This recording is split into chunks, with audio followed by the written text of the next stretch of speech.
नमस्कार दोस्तों, आज हम अपनी इस वीडियो में बताएंगे राष्ट्रीय आयु एवं योग्यता आधारित छात्रवृत्ति योजना ऑनलाइन आवेदन कैसे करते हैं। सबसे पहले दोस्तों हम इसकी मेन वेबसाइट www.entdata.co.in पर जाएंगे। मेन वेबसाइट पे जाने के बाद हम पहले स्टेप को कंप्लीट करेंगे। पहले स्टेप में रजिस्ट्रेशन है, जिस पर क्लिक करेंगे।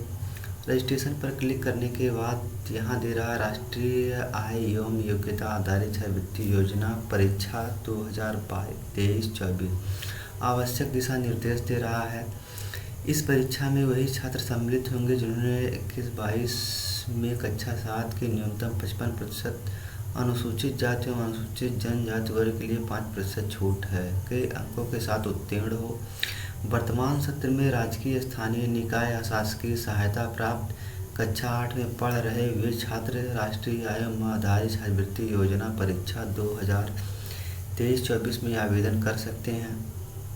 तो दोस्तों हमें विशेष ध्यान देना है, इसमें क्या क्या इंस्ट्रक्शन है, अभ्यर्थियों के लिए आवश्यक दिशा निर्देश जो है, अब परीक्षा में सम्मिलित होने से संबंधित दिशा निर्देश जो है वो सब विशेष तौर पर ध्यान देना है और इसको सावधानी पूर्वक पढ़ लेना है।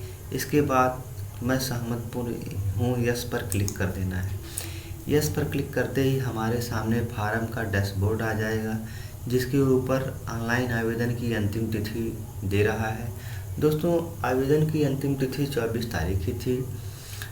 साइट ना चलने की वजह से डेट बढ़ा दिया गया है। अब यहाँ हम अभ्यर्थी का नाम लिखेंगे। दोस्तों यहाँ दे रहा है कृपया फार्म को हिंदी में ना भरें, तो फार्म को हिंदी में कतई ना भरें, फार्म आपका रिजेक्ट हो जाएगा।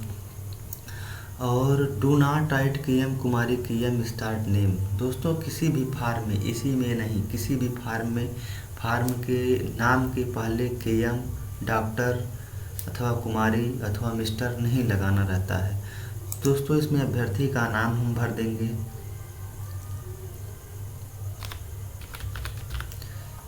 अभ्यर्थी की जन्म तिथि भर देंगे।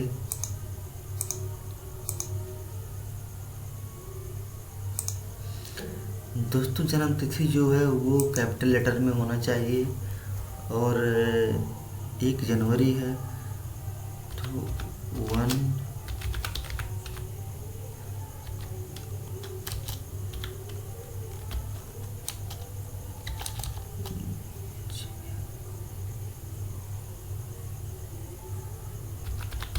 1 जनवरी 2009। अब पिता का नाम भर देंगे, माता का नाम भर देंगे। इसमें लिंग पूछ रहा है पुरुष अथवा महिला। आप अगर ग्रामीण क्षेत्र में रहते तो ग्रामीण भर देंगे।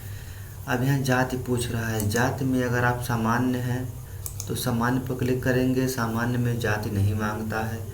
अगर आप अनुसूचित हैं, अनुसूचित जनजाति हैं या पिछड़ा वर्ग हैं तो जो भी आपका कैटेगरी है वो सेलेक्ट कर देंगे। अब शारीरिक रूप से चुनौतीग्रस्त, शारीरिक रूप मतलब विकलांग है। विकलांग में आप चलन प्रक्रिया, श्रवण दोष, मंद दृष्टि केवल 3 पर ही इसमें लाभ मिलेगा। तो अगर आप शारीरिक रूप से अक्षम हैं तो आपको प्रमाण पत्र संख्या और जारी दिनांक डालना है। तो दोस्तों प्रमाण पत्र आपके पास होना चाहिए क्योंकि आखिरी स्टेप में आपको अपलोड करना रहता है। अब यहाँ एड्रेस भर देते हैं हम अपना एड्रेस।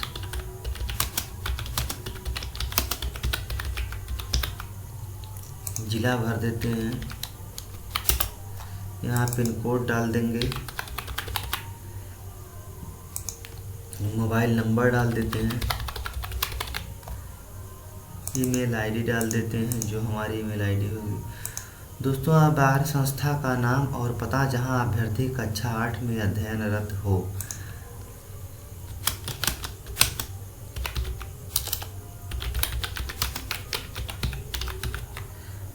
संस्था का पता,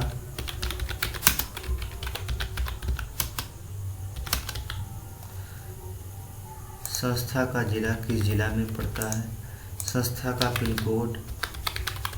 दोस्तों कुछ लोग ऐसे होते हैं जो अपना पिन कोड डाल देते हैं, जैसे उनका स्कूल दूसरे एरिया की पिन कोड में आ रहा है और लोग अपना पिन कोड डाल देते हैं, तो फॉर्म इस स्थिति में गलत हो जाता है। तो इसमें संस्था की जानकारी मांग रहा है, तो संस्था का पिन कोड होना चाहिए। अब आपका विद्यालय राजकीय है, परिषदीय है, अशासकीय सहायता प्राप्त है। विद्यालय जिस क्षेत्र में है, ग्रामीण क्षेत्र में है। अब यहाँ आय संबंधी आय दोस्तों, चाहे वो सामान्य हो, चाहे ओबीसी हो, चाहे वो एससी हो, चाहे एसटी हो, आय सबको भरना है।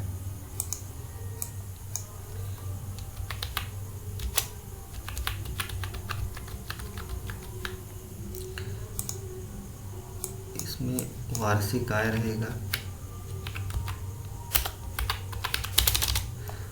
प्रमाण पत्र क्रमांक इसमें डालना है, जारी दिनांक डालना है। अब हम परीक्षा का माध्यम, अगर हम हिंदी में पेपर देना चाहते हैं तो हिंदी में, अगर हिंदी में नहीं तो अगर अंग्रेजी में देना चाहते हैं तो अंग्रेजी में। ज़्यादातर लोग हिंदी में ही पसंद करते हैं।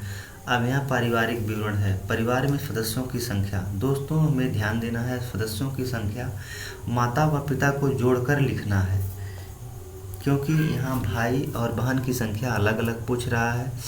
भाई और बहन प्लस एक माता एक पिता। मान लीजिए भाई और बहन माता पिता मिला के 5, भाइयों की संख्या 2 और बहनों की संख्या 1।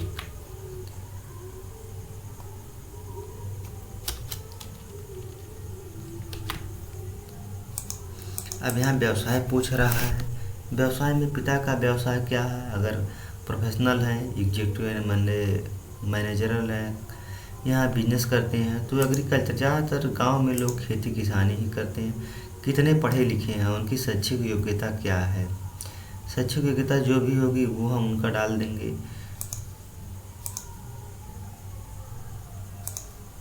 अब यहाँ माता का पूछ रहा है तो वही, अगर पढ़ी लिखी हैं तो डाल सकते हैं। अब यहाँ घोषणा पूछ रहा है, या मैं घोषणा करती हूँ परीक्षा में सम्मिलित होने संबंधित पात्रता शर्तें सावधानीपूर्वक पढ़िए, वे मुझे मान्य है और मैं शर्तों को पूरा करती हूँ। मैं यह भी घोषणा करता हूँ आवेदन पत्र में दिए गए सारे विवरण सूचनाएं सत्य एवं सही हैं और मैंने इन सूचनाओं में कोई तथ्य छुपाया नहीं। यदि कोई विवरण सूचनाएं सत्य गलत पाई जाती है तो मेरा अभ्यर्थन निरस्त कर दिए। दोस्तों ज़्यादातर फॉर्म में घोषणा में यही दिया रहता है, तो हमें जो भी भरना है सही भरना है। अब यहाँ स्थान में अपना ज़िले का नाम, जिस ज़िले में आप रहते हैं वो ज़िले का नाम लिख देंगे। लिखने के बाद फाइनल सबमिट बटन पर क्लिक कर देंगे। दोस्तों एक बार इसको हम सावधानी पूर्वक मिला लेंगे, क्योंकि बाद में संशोधन नहीं हो। फाइनल पर सबमिट करने के बाद स्टेप पर हमें जाने के बाद एक नामांकन संख्या प्राप्त होगा, जिसको हम स्कूल सर्टिफिकेट कॉपी कर लेंगे या प्रिंट कर लेंगे। नामांकन संख्या प्रिंट करने के बाद जो नामांकन संख्या है, नामांकन सॉरी संख्या you have already submitted proceed button पर क्लिक डाटा, करते हैं। मतलब हम पहले से ऑनलाइन आवेदन कर चुके हैं। करेंगे तो ऑनलाइन आवेदन करने के बाद हमें नामांकन संख्या मिलेगा। नामांकन संख्या मिलने के बाद हम दूसरे स्टेप पे जाएंगे, स्कूल सर्टिफिकेट। स्कूल सर्टिफिकेट पर जाने के बाद हाँ अपना जो नामांकन संख्या मिलेगा उसको टाइप करेंगे। स्कूल का सर्टिफिकेट अपलोड करने के लिए जैसे ही टाइप करेंगे हमें आवश्यक कुछ इस प्रकार का एक फॉर्म मिलेगा, जिसको निकाल कर प्रिंट आउट लेकर स्कूल जाना होगा। स्कूल में संस्था प्रधान का हस्ताक्षर मुहर चाहिए, संस्था प्रधान का मोबाइल नंबर। दोस्तों संस्था प्रधान का मोबाइल नंबर वही लिखवाएं जिस पर फ़ोन लगे, क्योंकि फ़ोन किया जा सकता है इस नंबर पर। अभ्यर्थी के हस्ताक्षर इसको कॉलेज से विद्यालय से प्रमाणित कराकर लाना होगा, क्योंकि आप दूसरे स्टेप में जाएंगे। दूसरे स्टेप में इसको अपलोड करना रहता है। सारे डॉक्यूमेंट अपलोड करने के बाद फॉर्म प्रिंट पर क्लिक करके हम फॉर्म का ऑनलाइन आवेदन ले सकते हैं। जाति प्रमाण पत्र सफलतापूर्वक अपलोड हो गया है। अब हम देख रहे हैं दिव्यांग तो है नहीं। फॉर्म भरते समय अगर हम विकलांग का ऑप्शन लगाते हैं या आवेदक विकलांग है तो हमें दिव्यांग सर्टिफिकेट भी अपलोड करना होगा। अब हमारा 5वां स्टेप है final print out. Final print out के लिए हम रजिस्ट्रेशन नंबर यानी नामांकन संख्या लिखेंगे। दोस्तों कुछ लोग परेशान हैं, यहाँ रजिस्ट्रेशन आईडी मांग रहा है और हमारे फार्म में नामांकन संख्या दिया है, तो नामांकन संख्या ही फार्म आईडी या रजिस्ट्रेशन नंबर है। दोस्तों यहाँ देख लेंगे हम, हमारा सब डॉक्यूमेंट अपलोड है और यहाँ प्रिंट बटन पर क्लिक कर देंगे।